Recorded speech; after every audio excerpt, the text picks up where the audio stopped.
Hello दोस्तों। मेरा नाम पीयूष राज है और मैं बीपीएस से 3 बार पीटी भी क्रैक कर चुका हूँ, 3 बार मेंस भी लिखा हूँ और इंटरव्यू भी दिया हूँ।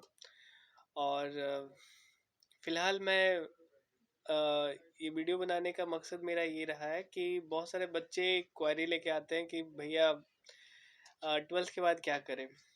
तो मैं उन बच्चों से बोलना चाहता हूँ या उन दोस्तों से बोलना चाहता हूँ कि आप जब ग्रेस 10+2 करते हैं उसके बाद आपके सामने दो तीन रास्ते खुले होते हैं। जैसे में आप बीपीएससी में जा सकते हैं, सिविल सर्विस से यूपीएससी का भी तैयारी कर सकते हैं, या फिर आप एमबीए में जा सकते हैं, या फिर कॉमर्स चयन कर सकते हैं। बहुत सारा क्षेत्र होता है, लेकिन मेरा वीडियो मुख्य तौर पे यूपीएससी और बीपीएससी के लिए है। ठीक है, तो सबसे पहले जब आप बीपीएससी का तैयारी करना चाहते हैं या फिर यूपीएससी का करना चाहते हैं, तो आपको ये जो 3 साल मिलता है ग्रेजुएशन का, वो काफ़ी कह सकते काफ़ी अनमोल टाइम होता है वो। और उन टाइम को आप सदुपयोग करके आप उसको एक जो कहा जाता है कि आप बहुत सारे लड़कों से आप लीड ले सकते हैं।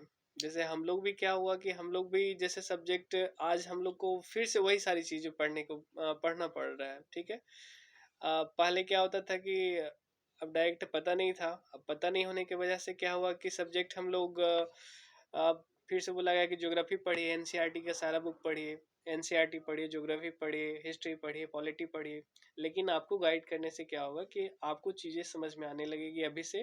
और ये जो 3 साल आपका जो होगा, आप जो कॉलेज टाइम में जैसे इधर से उधर घूमते हैं, टहलते हैं, आप थोड़ा फोकस्ड हो जाएंगे। और जब फोकस्ड होंगे तो आपका आउटपुट क्या होगा, अन्य लड़कों से बेहतर होगा।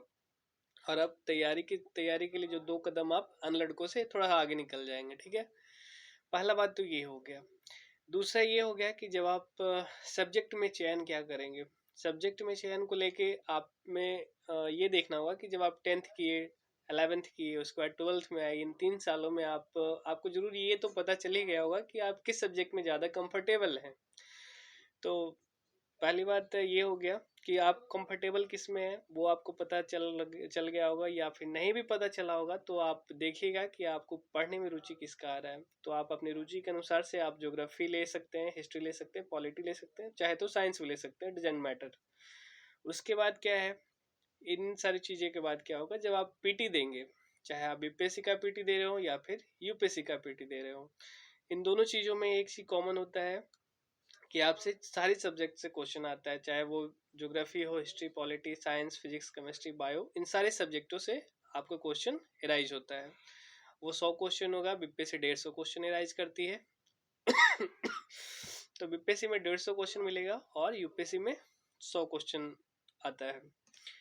तो 150 जो क्वेश्चन आएगा उसमें 10th मैथ भी रहता है, और 140 क्वेश्चन आपका रहेगा जीएस का। उन जीएस में करंट अफेयर्स भी रहेगा। तो खास बात ये ध्यान देना है कि जब आप सब्जेक्ट का जब चयन हो गया, जब आप सब्जेक्ट एक चयन कर लिए, उसके बाद तैयारी के दौरान आपको ये ध्यान रखना है कि उसको कैसे बेहतर करें। और उसके लिए आप जो 3 साल मिलेगा, इसमें आप वहाँ जो टीचर होंगे उसका गाइडलाइन ले सकते हैं। फिर पीटी में क्वेश्चन, नंबर ऑफ क्वेश्चन किस किस क्षेत्र से ज़्यादा आता है। तो आप देखेंगे कि हिस्ट्री का क्वेश्चन बीपीएससी में सबसे ज़्यादा पूछा जाता है। और उसके बाद दूसरा नंबर पे साइंस का आता है। साइंस पे ठीक ठाक नंबर है, कम से कम 20 क्वेश्चन पूछा जाता है साइंस से। उसके बाद आपका ज्योग्राफी है, पॉलिटी है, इस तरह से सीक्वेंस है। फिर करंट अफेयर्स 30 नंबर का होता है। तो करंट अफेयर्स तो आप आफ्टर ग्रेजुएशन भी आप तैयार कर सकते हैं, इसमें कोई बड़ी बात नहीं है। लेकिन मुख्य तौर पे आपको करना है कि इन 3 सालों में आप अपना जो भी कोर सब्जेक्ट है, जैसे कोर सब्जेक्ट का मतलब यही होता है कि बीपीएससी जो डिमांड करती है, हिस्ट्री, पॉलिटी, बायो, ज्योग्राफी, इन सारी चीज़ों को आपको ठीक से कर लेना है। तो ठीक है। चलिए अब कुछ अहम चीज़ बता देते हैं, जो कुछ मेन पॉइंट रह गया था वो भी आपको मैं बता देना चाहता हूँ कि बीपीएससी में जो आप पढ़ेंगे, जो पीटी में आता है क्वेश्चन, उसमें देखेंगे कि 1 लाइनर क्वेश्चन आता है, मल्टीपल चॉइस क्वेश्चन होता है। एक क्वेश्चन में 4 ऑप्शन रहते हैं, उसको छांटना होता है।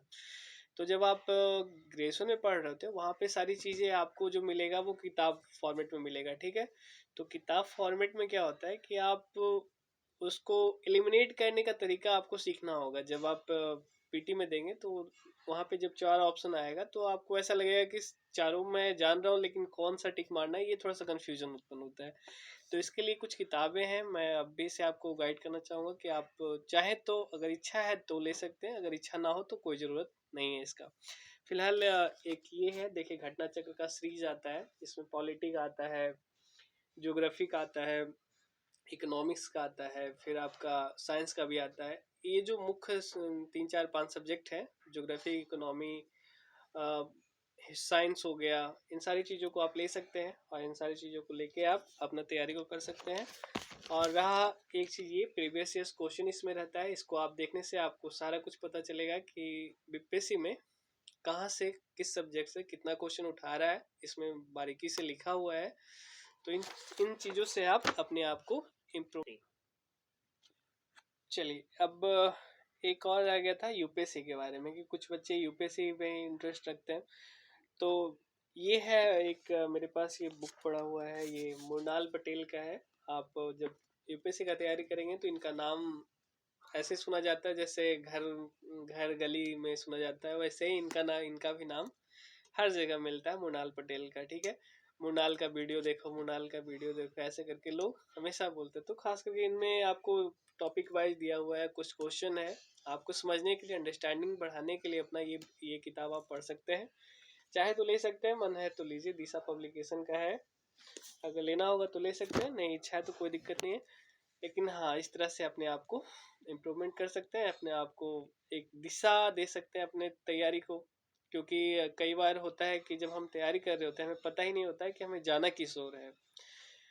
और जब आपको आपको कोई बताता है, चाहे आपका गार्जियन हो या फिर आपका कोई शिक्षक हो या कोई आपका दोस्त हो, फिलहाल हमें दोस्त ही मान लीजिए, अगर ठीक लगा मेरा बात तो कोई बात नहीं, और नहीं भी ठीक लगा तो कोई बात नहीं। लेकिन हाँ, मेरा मेरा तो यही गाइडलाइन होगा आप लोगों को कि आप अगर तैयारी करना चाहते हैं तो इन सारी किताबों को फॉलो करिए, और इन जो 3 साल ग्रेजुएशन में है उसको सही से एक दिशा के तहत अपने आप को इम्प्रूवमेंट करिए।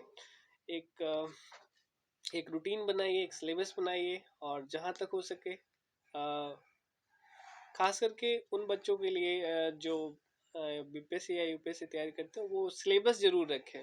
अगर तैयारी करना है सिलेबस जरूर अपने पास रखें, और सिलेबस को देखते हुए आगे बढ़ते रहें, अपने शिक्षक से हेल्प लेते रहें। बस, थैंक यू।